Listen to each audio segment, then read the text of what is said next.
Have you ever sat in a boardroom watching a man in a tailored suit preach about breakthrough velocity, realizing he is driving the company off a legal cliff? I have.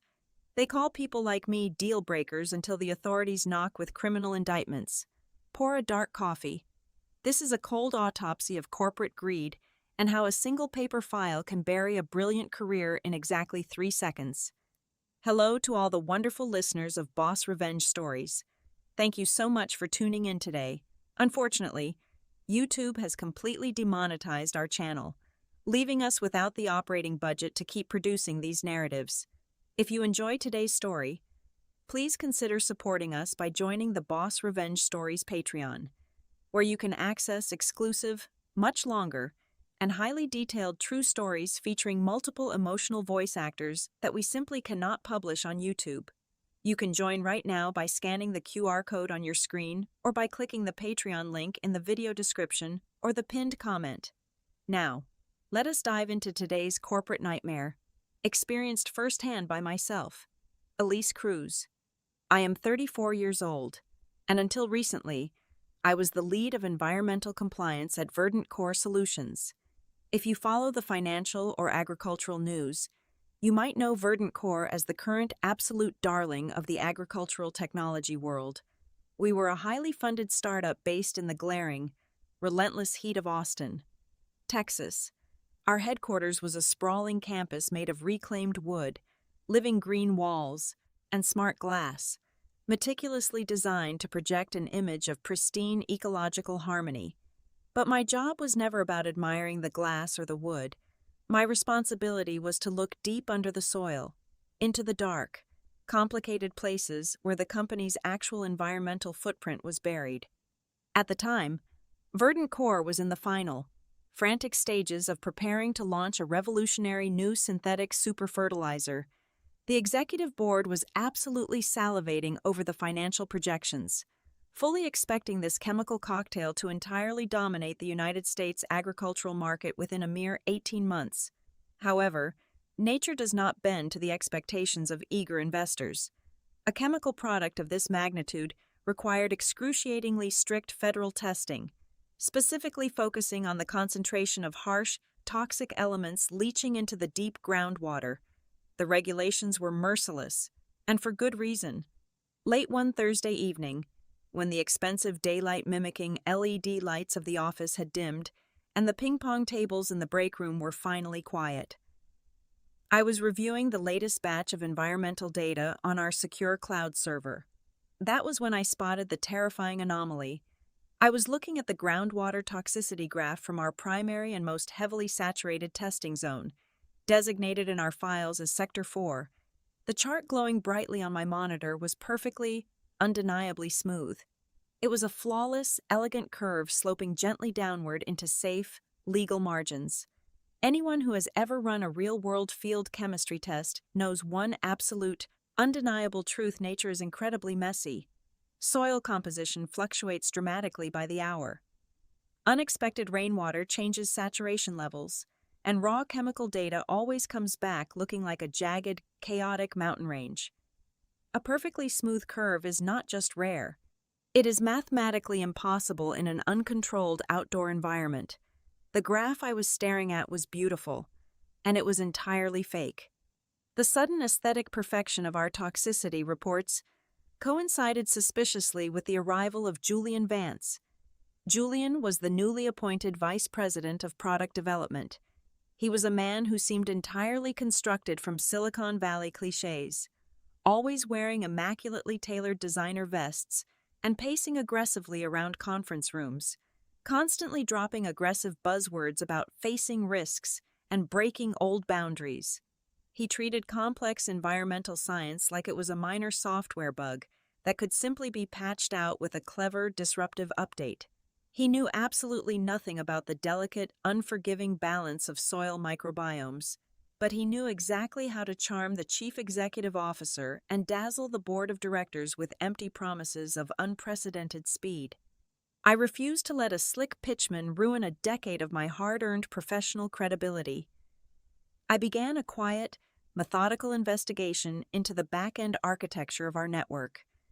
I pulled the logs and cross-checked the login source codes, carefully tracing the digital footprints left across the server backdoors. The truth I uncovered was breathtakingly arrogant. Julian had deliberately bypassed our internal security protocols and quietly hired an external group of third-party freelance programmers. He had paid them a massive consulting fee to inject a hidden data smoothing algorithm directly into the data pipeline between the field sensors and the cloud. This algorithm acted as an invisible digital filter, automatically detecting any toxic chemical spikes that exceeded the federal safety limits and silently erasing them before the data ever reached the main compliance servers. It was literally washing the poison out of the digital record, rendering the toxic harmless with a few lines of code. Staring at the malicious code on my screen, I did not panic. Panic is a luxury you simply cannot afford when you work in the compliance sector. Instead, a very cold, familiar chill washed over my entire body. The stark contrast between the bright, optimistic startup culture buzzing just outside my office door and the rotting, corrupted data staring back at me from my screen was deeply nauseating. Julian thought he was merely optimizing a clunky user interface to make the numbers look prettier and more digestible for the impatient investors. I knew the grim, unyielding reality of the law. Falsifying federal ecological data is not a simple corporate mistake that ends with someone packing up their desk in disgrace. It is a catastrophic federal crime. It is the exact kind of felony that guarantees an extremely long time rotting in a federal prison cell. And Julian, in his blind arrogance, was dragging every single one of us into that cell with him. I needed to confront the issue before it metastasized into an irreversible catastrophe. The very next morning, I sent a priority calendar invite for a private one-on-one meeting with Julian. I specifically booked the small, soundproofed glass cube at the far end of the eastern hallway, a sterile space usually reserved for sensitive human resources dismissals. When he walked in, exactly 7 minutes late, holding a $20 artisanal matcha latte and checking his phone, I did not waste a single second with corporate pleasantries. I laid out printed, physical hard copies of the raw environmental data side by side with his algorithmic output. I explained calmly, maintaining an even tone and speaking slowly as if addressing a terribly stubborn child, that the Federal Agricultural Safeguard Bureau possesses forensic raw data scanning technology. They do not just casually look at the glossy executive summaries or the beautifully colored bar charts. They dig deep into the hidden meta layer of the server logs. Julian, I said, looking directly into his perfectly groomed face, the federal investigators will see this manipulation, and when they do, they will not see an innocent interface update. They will see deliberate, calculated fraud. He leaned back in the ergonomic mesh chair, took a painfully slow sip of his green drink, and burst into a loud, echoing laugh. It was the exact kind of arrogant, booming bark you hear echoing across expensive country club golf courses. Elise, Elise, Elise, he chuckled, shaking his head with exaggerated pity. You are such a paranoid stuck in the old decade. Absolutely no one is committing fraud here. We are simply applying standard user interface optimization. The raw numbers coming out of the dirt are way too noisy, entirely too confusing for the financial stakeholders. We are just cleaning up the visual presentation so the board of directors can understand the upward trajectory. It is purely about managing the narrative, not changing the actual test results. The narrative is literally toxic waste, I replied, keeping my voice deadpan. And digital optimization does not erase physical chemical spikes in the groundwater. He stopped laughing abruptly. His eyes turned incredibly cold, entirely devoid of the charismatic, sunny warmth he constantly sold to the executive suite. This meeting is over, he said softly, standing up and walking out without looking back. I fully expected bureaucratic pushback, but I severely underestimated his immediate, vindictive speed. Precisely 24 hours later, I logged into my main workstation at 8 in the morning when I clicked the secure portal to access the Sector 4 compliance dashboard. A stark red error message flashed aggressively across my screen. Access denied. I immediately called the information technology department, and a highly nervous junior technician stuttered over the phone, informing me that my top-level administrator privileges had been completely revoked. The official reason logged in the system was internal information security restructuring. It was a blatant, thinly veiled excuse designed to permanently blindfold the only person actually watching the road. The isolation protocol escalated rapidly from that moment forward. Over the next 5 working days, I noticed a sudden, deafening silence in my corporate inbox. My name began systematically disappearing from critical email chains regarding the upcoming national product launch. The comprehensive, 50-page risk assessment reports I had meticulously drafted and revised over the past 6 months were entirely ignored. I checked the shared network drives and found that Julian had personally flagged my safety compliance documents as not necessary, dragging them directly into the digital trash bin. I was being professionally suffocated, walled off in my own department while the entire company sped blindly toward a sheer federal cliff. The absolute climax of his calculated campaign to humiliate me occurred during the mandatory all-hands company briefing on the first Friday of the month. 200 employees were crammed tightly into the main glass atrium. Julian was standing on the central elevated stage, holding a wireless microphone, pacing back and forth with infectious, electric energy. He was hyping up the aggressive timeline for the new synthetic fertilizer, projecting massive, entirely fictional profit margins onto the massive screen behind him. "We are moving at the absolute speed of light," Julian announced to the mesmerized crowd, his voice booming over the expensive surround speakers. "And to maintain that momentum, we have to cut the dead weight. We absolutely cannot afford to be held back by outdated thinking or redundant departments that act like rusty brakes on a supercar." He stopped pacing and looked directly at where I was standing in the back row. The entire room naturally followed his gaze. Laughter rippled through the atrium, starting from his loyal sycophants in the front row and spreading backward until dozens of my colleagues were chuckling out loud. They were entirely oblivious to the terrifying fact that they were laughing at the only person trying to keep them out of a federal courtroom. A younger, significantly more naive version of myself might have shouted back. I might have caused a massive public scene, demanded the microphone from his hand, and laid out the terrifying legal facts for everyone to hear. But in a deeply toxic environment that worships smooth talkers over objective truth, screaming only makes you look exactly how they painted you: crazy, hysterical, and desperate. So, I did not fight back. I did not utter a single syllable of protest. Instead, I let a faint, perfectly polite smile touch my lips. I took a slow, deliberate step back, physically melting into the shadows of the corner of the room. As the thunderous applause washed over Julian, something fundamental and permanent shifted inside my chest. The dedicated, loyal corporate employee died right there in that crowded atrium. In her place, a ruthless, methodical gatherer of evidence was born.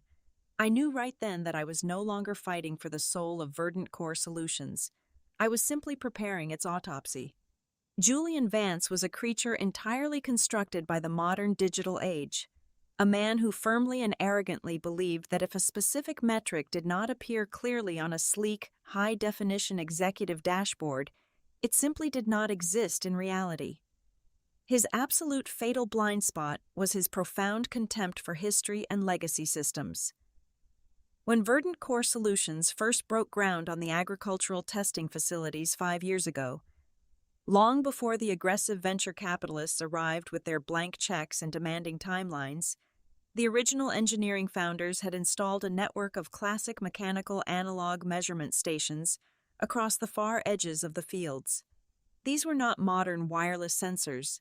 These were old school, incredibly heavy iron boxes bolted deeply into thick concrete pylons, running on continuous, physical rolls of dot matrix paper tape. They were originally designed as an absolute fail-safe against massive power grid failures or severe weather events, directly hardwired by thick underground copper cables to the raw chemical sensors buried deep in the toxic soil of Sector 4. They bypassed the modern wireless cloud infrastructure entirely. They bypassed the local corporate servers. Most importantly, They completely bypassed Julian and his expensive third-party data smoothing algorithms. Because these machines were entirely mechanical and isolated from the network, they could not be hacked, they could not be optimized, and their results could not be smoothed out by clever programming. They simply sat out there in the heat, day after day, recording the brutal, unfiltered chemical reality of the poisoned earth stroke by stroke. Knowing my digital administrative access to the main servers was completely dead, I shifted my operations entirely away from the network and into the physical world. For the next 3 consecutive weeks, my alarm clock went off at precisely 4 in the morning every single day, while the rest of the city of Austin was still wrapped in heavy darkness and Julian was undoubtedly asleep in his expensive downtown luxury loft. I was steering my heavy truck off the paved state highway and onto the bumpy, unlit dirt access roads leading directly towards Sector 4. The heavy, damp morning fog rolling off the dense agricultural plots effectively masked my headlights. I parked my vehicle a quarter of a mile away from the main gates and walked the rest of the distance in thick rubber boots, carrying a heavy tactical flashlight and a waterproof messenger bag slung across my shoulder. The entire process was agonizingly slow, incredibly cold, and deeply meticulous. I used my physical master keys to unlock the heavy iron casings of the analog stations. Standing in the freezing mud, I listened to the rhythmic, satisfying clatter of the dot matrix printer heads violently striking the continuous paper rolls. I carefully extracted the long ribbons of paper, each one covered in jagged, erratic spikes of black ink that represented massive, undeniable spikes in groundwater toxicity occurring right under our feet. I replaced the blank rolls, locked the heavy boxes back up, and slipped silently back into the thick fog long before the morning shift foreman ever drove his cart onto the property. I was literally stealing our own grim reality back from the deceptive digital void. But I knew that raw data tapes, even physical mechanical ones, could theoretically be dismissed by a highly paid corporate defense attorney as the result of outdated, poorly maintained, or improperly calibrated legacy equipment. I needed a weapon so incredibly heavy that no legal defense team on Earth could possibly lift it. This was the exact moment where I decided to go entirely rogue against the company.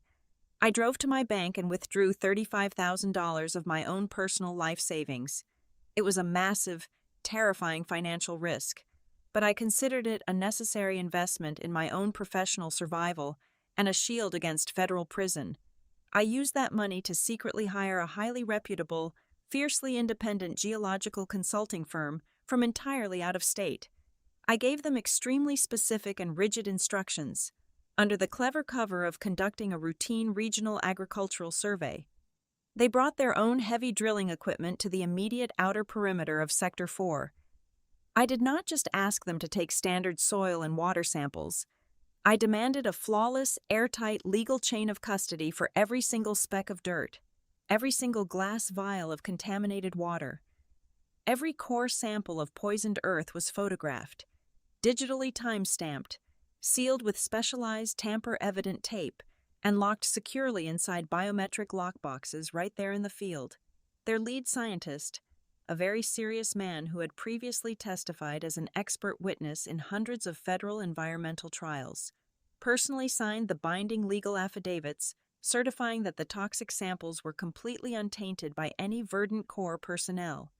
The independent laboratory results they returned to me exactly 1 week later were completely devastating. The revolutionary synthetic superfertilizer was not just failing the safety margins, it was actively destroying the ecological baseline of the groundwater at a terrifying speed. With the undeniable physical evidence completely secured, I needed to firmly tie the poison directly back to the specific actions of Julian Vance. I purchased a military-grade, physically encrypted solid-state hard drive.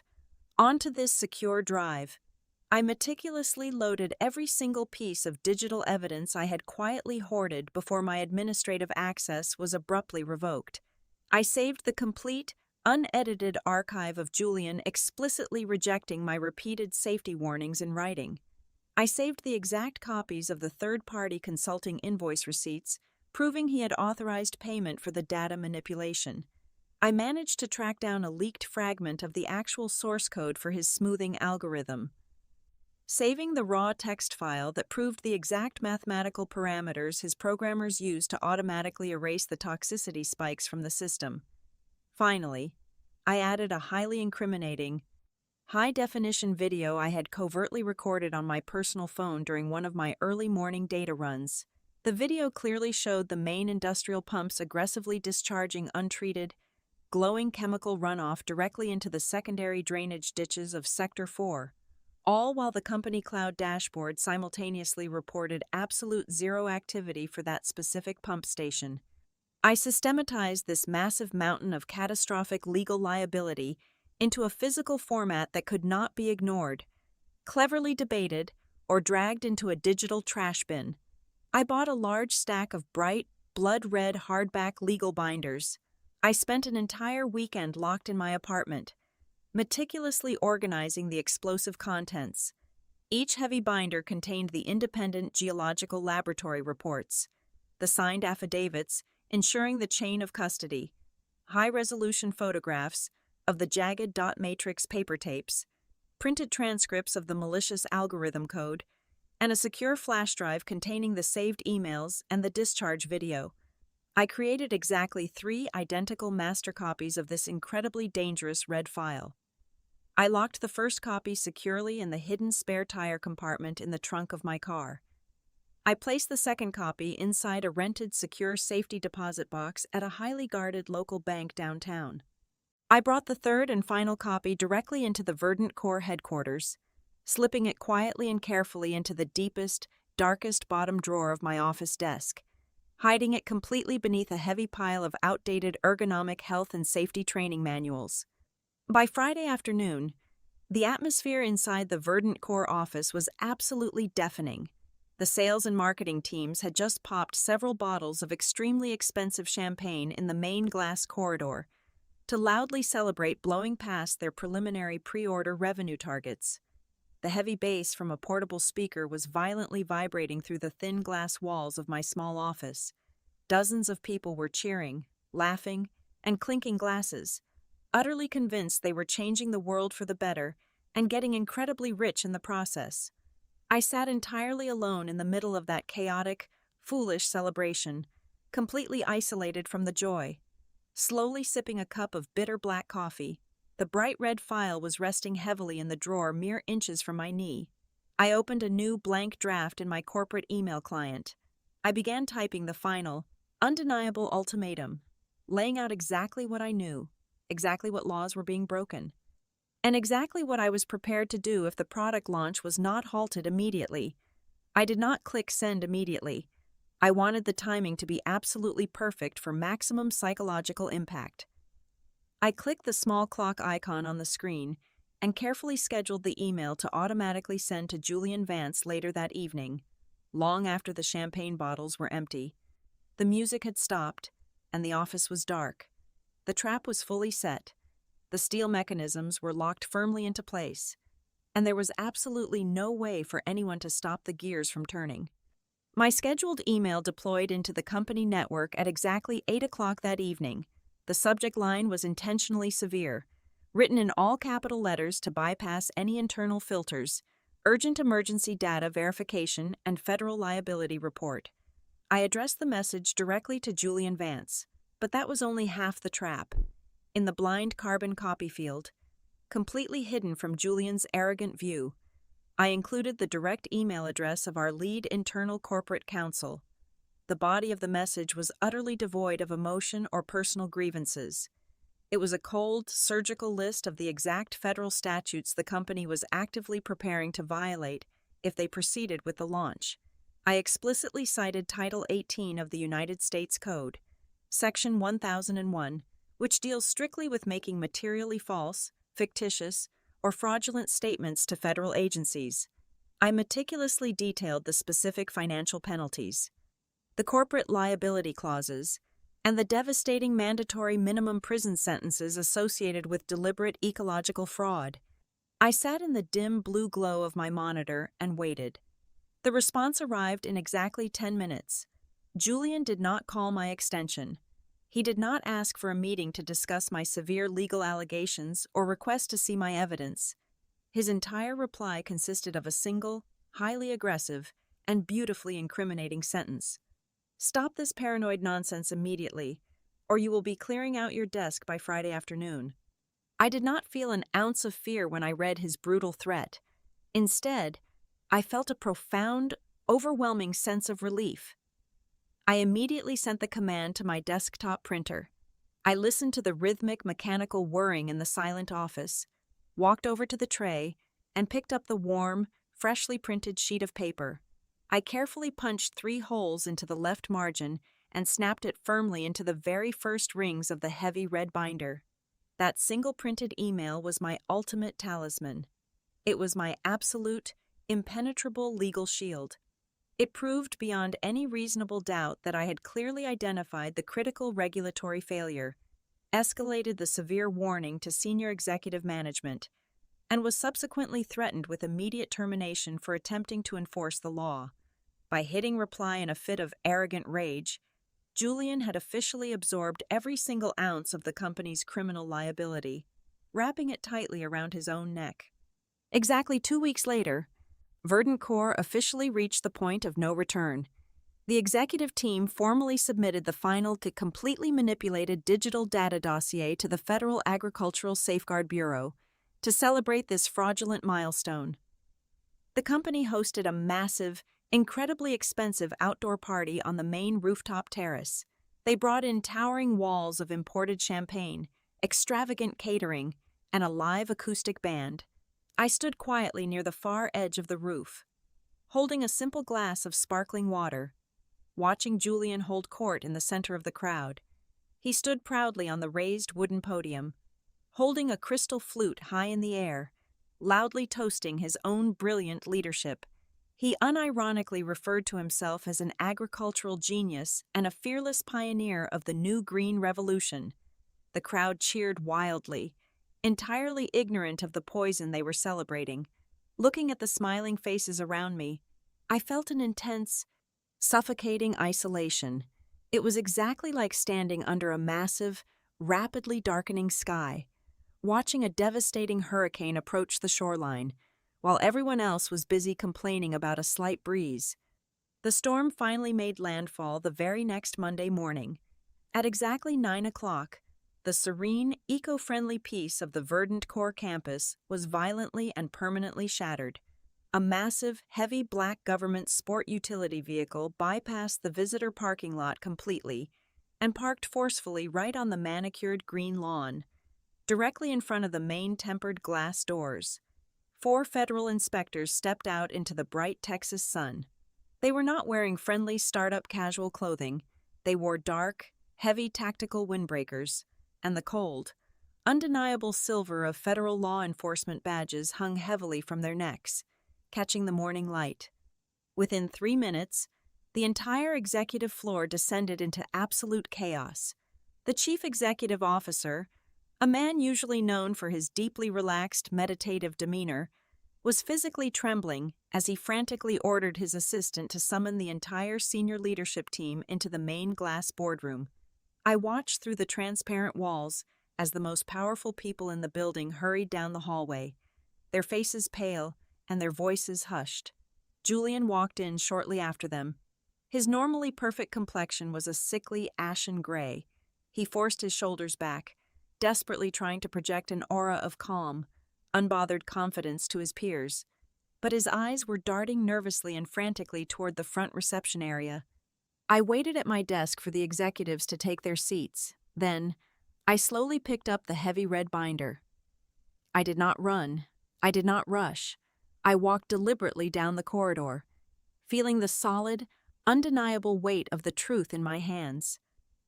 When I pushed open the heavy glass doors of the boardroom, the frantic whispering in the room died instantly.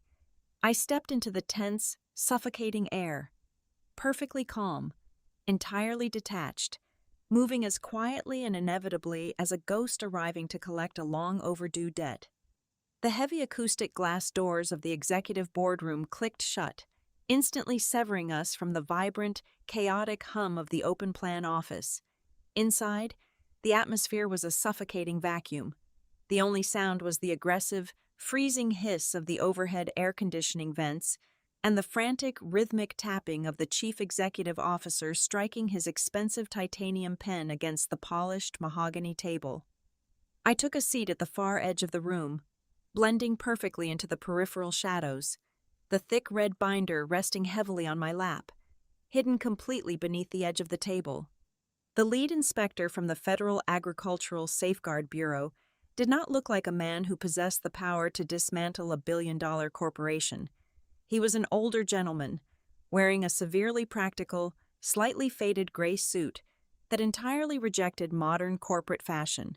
He carried a heavily scuffed leather briefcase that looked as though it had survived 3 decades of grueling courtroom battles. But it was his eyes that commanded absolute authority.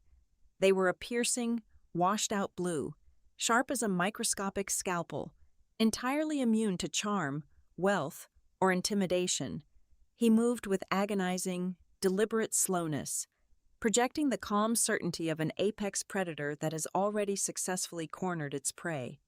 He reached over and tapped the digital control panel on the table, bringing the ceiling projector to life with a low, mechanical hum. The massive white screen at the front of the room illuminated, displaying the exact, perfectly smooth data graph that Julian had submitted to the federal government. The curve was beautiful, a flawless downward slope indicating an entirely pristine ecological footprint. "Mr. Vance," the inspector began, his voice surprisingly gentle, carrying a soft, almost grandfatherly rasp. "I have spent the last 48 hours reviewing your submitted ecological metrics for the new synthetic compound. The numbers presented here on this cloud network report are remarkably clean." Julian immediately leaned forward, resting his elbows firmly on the mahogany wood, instinctively deploying his finest, most heavily polished executive charisma. Even now, facing federal law enforcement, he firmly believed he could simply talk his way out of the room. He flashed a brilliant, perfectly practiced smile that did not quite reach his eyes.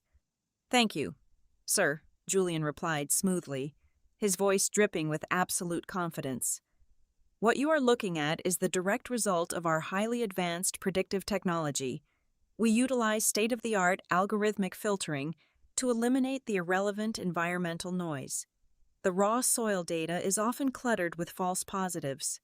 Our digital optimization simply ensures that the board, and your federal agency, receives a clear, focused picture of the chemical baseline within completely acceptable margins of error." It was a masterful, deeply deceptive performance. Julian spun a complex web of modern technological jargon, weaving technical phrases seamlessly together to create an illusion of absolute control. I watched the physical reactions of the executive board members sitting around the table. Slowly, almost imperceptibly, the collective tension in the room began to thaw. Shoulders dropped slightly.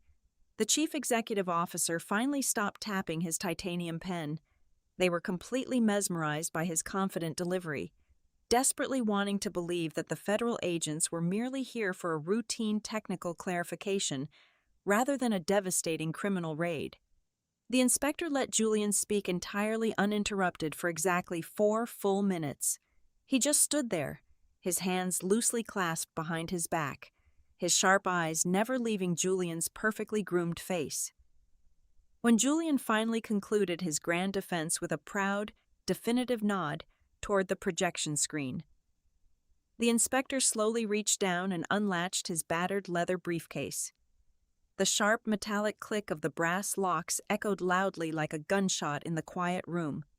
He pulled out a single, thin manila folder, opened it slowly, and turned a single page of documentation. He did not raise his voice. He did not show a single ounce of anger, but the temperature in the room seemed to plummet instantly to freezing.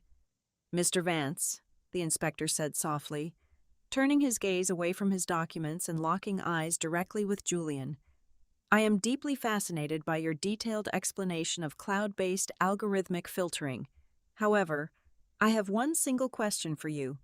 How exactly do you explain the fact that your pristine cloud network reports absolutely zero toxicity, yet the physical, mechanical, analog sensors, buried deep underground in Sector 4, were manually disconnected from their hardwired power supply exactly 1 day before this official federal report was submitted? The effect was instantaneous and completely devastating. The entire room underwent a violent, invisible shockwave.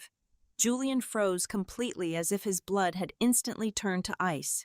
The charismatic, confident mask melted off his face in less than a second, revealing the sheer, naked terror underneath. His mouth fell open slightly, his jaw trembling visibly under the fluorescent lights, but not a single sound emerged from his throat. A single, heavy drop of cold sweat materialized at his hairline and tracked slowly down his pale temple. His eyes, previously so focused and commanding, suddenly began darting wildly, frantically around the room, desperately seeking a friendly face, a fabricated excuse, or any possible lifeline. He looked at the chief executive officer. He looked at the chief financial officer. He looked at the internal corporate counsel, but he received absolutely nothing in return. The board members stared back at him with a horrifying, dead silence. The absolute realization of what he had done, of the massive federal crime he had unknowingly committed in their names, was crashing down upon them all with the crushing weight of a falling anvil. Amidst the total, paralyzing panic radiating from the chief executive officer, I realized my moment of absolute vindication had finally arrived. I did not rush. I slowly reached under the table, gripped the thick spine of the bright red binder, and lifted it up.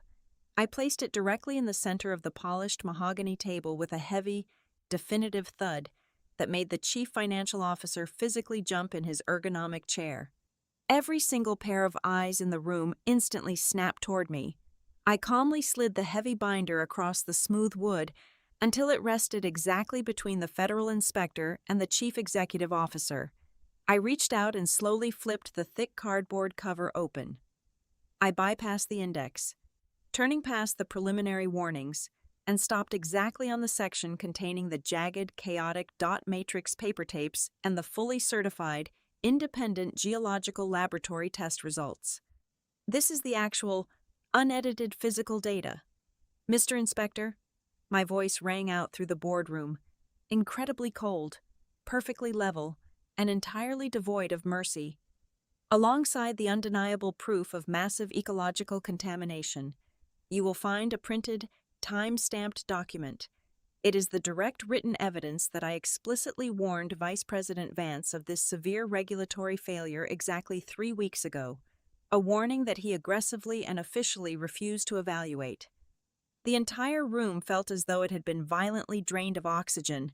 It was suddenly impossible to breathe. The chief executive officer leaned forward, his hands shaking violently as he stared downward at the documents.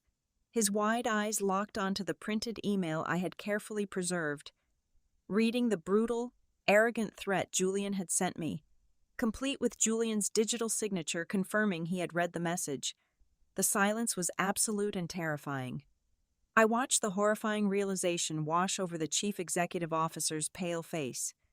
He was not just looking at a failed agricultural product, he was looking at the undeniable proof that his entire life's work, his heavily funded startup, and his own personal freedom had been brought to the absolute edge of total annihilation by the staggering, arrogant ignorance of one single individual. The chief executive officer did not hesitate. Recognizing that the only possible way to salvage even a tiny fraction of the company's relationship with the federal government was an immediate and brutal amputation.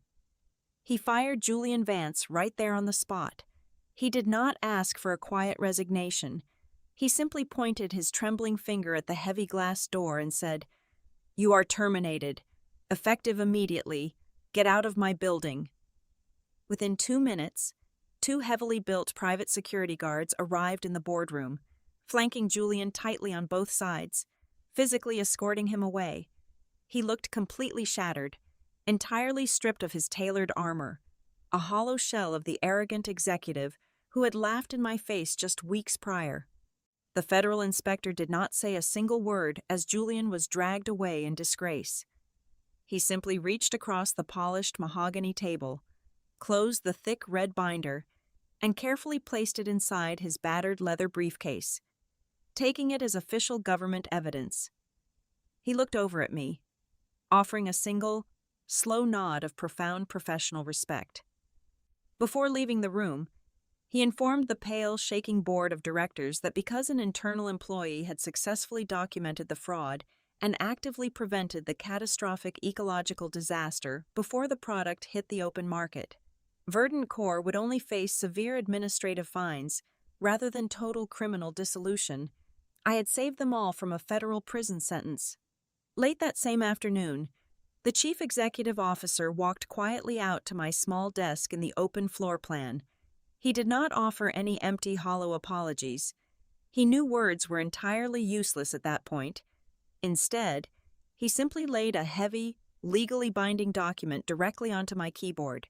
It was a formal corporate contract promoting me to the position of Executive Director of Risk Management, complete with a base salary exactly 3 times larger than my previous compensation. The very next morning, I packed my few belongings into a single cardboard box and moved them directly into the massive, sunlit glass corner office that used to belong to Julian. I picked up his incredibly expensive, custom-engraved crystal nameplate from the center of the executive desk and dropped it directly into the trash bin without a second thought. Finally, I took the printed email, the one containing his arrogant threat to terminate my employment, framed it in solid black wood, and hung it squarely on the wall directly behind my new leather chair. It hangs there today, serving as a very sharp, permanent reminder to absolutely anyone who walks into my office. The truth always finds a way to defend itself, and the compliance system absolutely never sleeps. Thank you so very much to all the wonderful listeners of Boss Revenge Stories for staying with me through this entire journey. I would love to know, where in the world are you listening from today if you found today's story incredibly satisfying and want to hear more? Please help us keep this community alive. You can support us by joining the Boss Revenge Stories Patreon, where you can listen to the absolute best, highly exclusive true stories that we simply cannot publish on YouTube. Just scan the QR code currently on your screen, or use the Patreon link provided in the description or the pinned comment below. Thank you again, and stay safe out there.